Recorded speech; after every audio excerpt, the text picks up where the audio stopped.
Okay, I'm going to do a little video here showing you how I'm going to do the HDR merging and or the HDR Pro. And basically what I do is I take several images, generally starting at underexposed or overexposed, and work my way up or down one stop increments. So this might have been shot at f4, this might have been shot at f5.6. Actually, probably I did adjust shutter speed on this, so this might have been a 30th of a second, 60th of a second, 1/25th of a second, etc., etc. So I just bracket these one stop apart. And I'm going to start with not the absolute lightest one I have, because it's really getting pretty blown out even in some of the shadow areas. So I'm going to pick this one to start, because it still has some pretty decent detail. And I'm going to hit Control and select this middle one, which is about a normal exposure.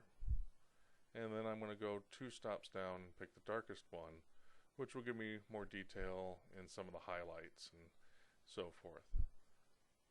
And then I will take and open these up in Camera Raw. And that takes a second or two for that to come up.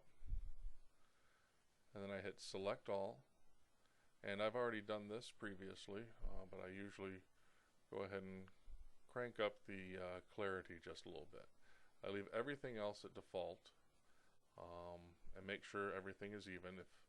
If there's one of these parameters that is different on any one of these images, it'll show up as a blank screen in here. So it won't say 0 or 1 or 5. It will just be blank. So if you're getting any blank spots in here, that means one of your images has been adjusted, and you probably want to take it back to default or something like that. Usually I do the white balance as shot, but this is something, depending on your lighting situation, you may want to adjust that part. But usually I leave most of this alone and just take the clarity up just a little bit. I don't open images or hit cancel, I hit done. And what that does is that saves the corrections I've made. And those corrections will be saved to these particular files. Then I take, under Tools, I go to, with those images, those 3 images selected, I go to Merge HDR Pro. Now I've already got it open, so I'm not going to click here. It takes about a minute or 2 for that to load up, so I went ahead and got that going before I did this. In HDR Pro, so you have your 3 images down here. You can remove, if you want to bring in more and then select later, you can simply hit the check boxes and add or remove. I usually like to have 3, but you can go with 2. As long as you're getting some good detail. And in this one, I could probably get away with 2, but I'm going to go ahead and do 3.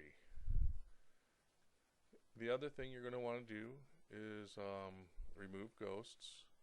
I usually leave it set on default. The other ones tend to start putting in effects. And then I don't really mess around with edge glow. I leave that pretty much alone. I take that and crank it all the way down. And here I'm going to show you in just a second. Here we go. I'm going to crank it up so you can kind of see what happens. Is it really kind of does some funky things that you'll see a lot with certain HDR photographs. And come on, move. It's moving a little sluggish here. So you can really see it kind of makes it look a little funky when you do that. So I take these and move them all the way down. And my computer is acting a little sluggish.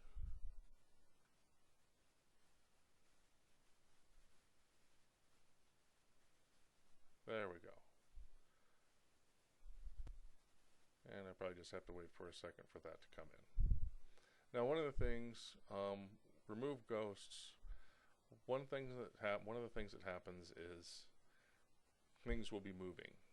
Things down here, this water was moving, for example. These clouds were moving a little bit. So each one of these exposures is a few seconds apart, or at least a good second, and a lot can happen in a second. A lot of movement in your images can happen in just a second. So the remove ghost gets rid of a lot of that, not all of it. Now as far as the rest of it, the only other knobs or dials I adjust might be the shadows a little bit, or the highlights a little bit. And what that does is that lowers the brightness of the shadows of the highlights. In this case, I'm just going to leave it all at 0. And I'm going to take the saturation down to 0 as well, and just keep everything as nice and even as I can. Now one of the things is when you do this, an image is going to look fairly flat and not have a whole lot of contrast, and that's fine. You can do that once you bring it into Photoshop. So then I click OK, and I'm going to go ahead and pause it here. Okay, now I'm back. It did take maybe about 2 minutes for it to bring it into Photoshop all merged, and it brings it into one layer. And from here, a lot of times what I like to do is go to black and white. I prefer black and white when it comes to HDR. I just really don't like the way color looks. HDR to me is something that resembles more of a black and white negative in the first place, and how black and white looks. So I choose black and white. I usually don't bother doing anything up here until later, but you can go through. What I tend to do is just click on the drop down, then click on it again, and then you can use your cursor keys to go down and up, and you can flip through like green filter and high contrast blue filter, and you can see the effects you get, and some of them are pretty cool. But to start with, I just want to go to the default, and this is basically what a black and white negative would look like when printed on without any real corrections or anything like that. The next thing I do is I open up a levels layer, and I use these layers a lot. Nice thing with those is any corrections you make, you can take away. So that black and white is gone just by clicking that, and it's back just by clicking on that little eye icon.